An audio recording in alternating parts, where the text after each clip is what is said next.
भारत का एक ऐसा किला जहां प्रवेश करने वाले को पहले से ही चेतावनी दे दी जाती हो कि सूर्योदय के पहले और सूर्यास्त के पश्चात इस किले के आसपास भी न फटके, अन्यथा इस क्षेत्र में आपके साथ कुछ भी भयानक घट सकता है, सिर्फ भांगड़ में ही हो सकता है। ऐसा माना जाता है कि भांगड़ के इस किले और आसपास के क्षेत्र में भूत प्रेतों का बसेरा है।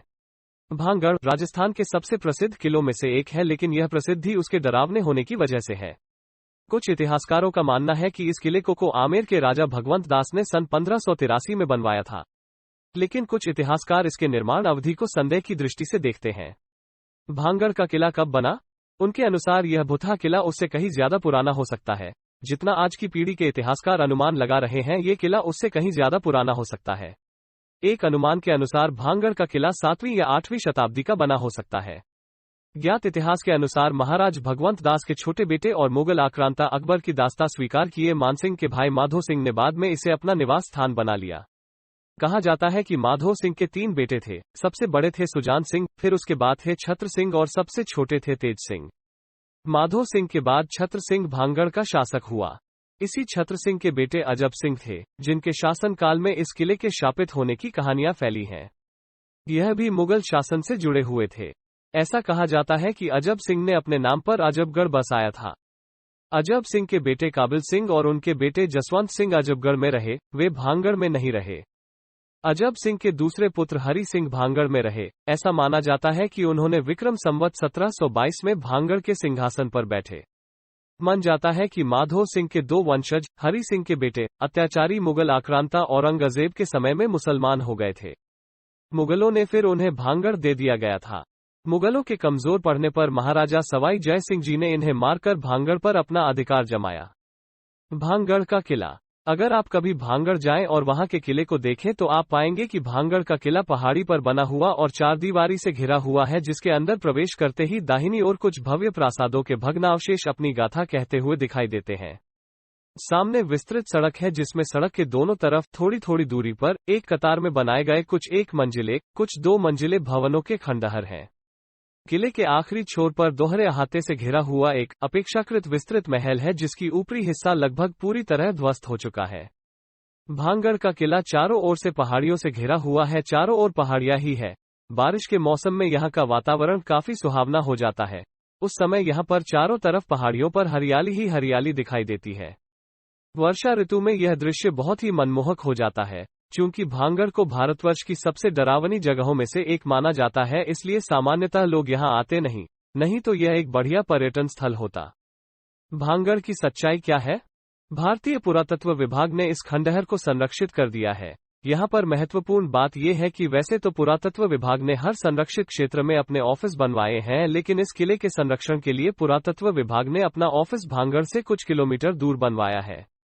राजस्थान में जयपुर और अलवर के बीच स्थित भांगड़ के किले के बारे में वहां के क्षेत्रीय लोग बताते हैं कि रात के समय इस किले से कई तरह की भयानक आवाजें आती हैं। साथ ही यह भी कहा जाता है कि इस किले के अंदर जो भी गया वो आज तक जीवित नहीं आया, लेकिन इसका रहस्य क्या है ये आज तक कोई नहीं जान पाया। सिर्फ कुछ मिथक हैं जो भांगड़ के अतीत पर प्रकाश डालते हैं। भांगड़ में भूत कैसे आए? भांगड़ में भूतों के आने का सिलसिला कब से शुरू हुआ, इसके बारे में कुछ निश्चित तथ्यात्मक जानकारी नहीं है, किंतु वहां की अनुश्रुतियों में कुछ कथाएं प्रचलित हैं जो कुछ प्रकाश जरूर डालती हैं यहां होने वाली भूतिया घटनाओं पर। यद्यपि यह आवश्यक नहीं कि इन कथाओं का यहां होने वाली डरावनी घटनाओं से कुछ लेना देना हो, फिर भी वास्तविकता कुछ भी हो सकती है। क्या है भांगड़ किले का रहस्य? क्या गुरु बालूनाथ ने भांगड़ को श्राप दिया था? एक मिथक के अनुसार भांगड़ गुरु बालूनाथ द्वारा एक शापित स्थान है। गुरु बालूनाथ की तपस्या स्थली पहले से ही वहां थी और उन्होंने ही वहां इस किले के मूल निर्माण की अनुमति भी दी थी, लेकिन साथ ही ये चेतावनी भी दी थी कि महल की ऊंचाई इतनी न रखी जाए कि इसकी छाया उनके ध्यान करने वाले स्थान से आगे निकल जाए, अन्यथा पूरा नगर ध्वस्त हो जाएगा। लेकिन वहां के राजवंश के राजा अजब सिंह ने घनघोर लापरवाही दिखाते हुए गुरु बालूनाथ की इस चेतावनी पर ध्यान नहीं दिया और उस महल की ऊंचाई बढ़ा दी, जिसकी वजह से महल की छाया ने गुरु बालूनाथ के ध्यान करने वाले स्थान यानी उनकी तपस्थली को ढक लिया, जिससे गुरु बालूनाथ अत्यंत रुष्ट हुए और उन्होंने श्राप दे दिया। तभी से ये महल शापित हो गया। श्री बालूनाथ जी की समाधि आज भी वहां पर मौजूद है। रिया राजकुमारी रत्नावती का अनुपम सौंदर्य इसका कारण बना। एक दूसरे मिथक के अनुसार वहां की राजकुमारी रत्नावती, जिसकी सुंदरता पूरे राजपूताने में अद्वितीय थी, वो जब विवाह योग्य हो गई तो उसे जगह जगह से विवाह के प्रस्ताव आने लगे। वह इतनी सुंदर थी कि देखने वाले को वो एक मानवी नहीं बल्कि अप्सरा प्रतीत होती और देखने वाला ठगा सा रह जाता।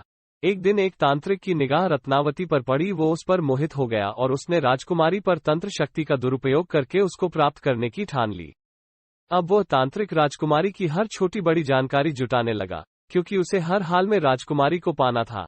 एक दिन उसने देखा कि राजकुमारी रत्नावती का नौकर राजकुमारी के लिए इत्र खरीद रहा है। तांत्रिक ने पहले तंत्र विद्या का दुरुपयोग करते हुए उस सुगंधित इत्र को प्राप्त किया और फिर धोखे से उस इत्र में अपने काले जादू के मंत्रों का प्रयोग किया और उसे राजकुमारी रत्नावती तक पहुंचा दिया। लेकिन राजकुमारी के एक विश्वासपात्र ने उसे ऐसा करते हुए देख लिया और समय रहते राजकुमारी को उसके बारे में बता दिया। राजकुमारी ने उस इत्र की बोतल को एक चट्टान पे रखा और उसे नीचे फेंक दिया। तांत्रिक को मारने के लिए राजकुमारी रत्नावती ने एक पत्थर लुका दिया, लेकिन मरने से पहले उस तांत्रिक ने समूचे भांगड़ को नष्ट होने का श्राप दे दिया और उसका श्राप सत्य साबित हुआ। भांगड़ में क्या सच में भूत है?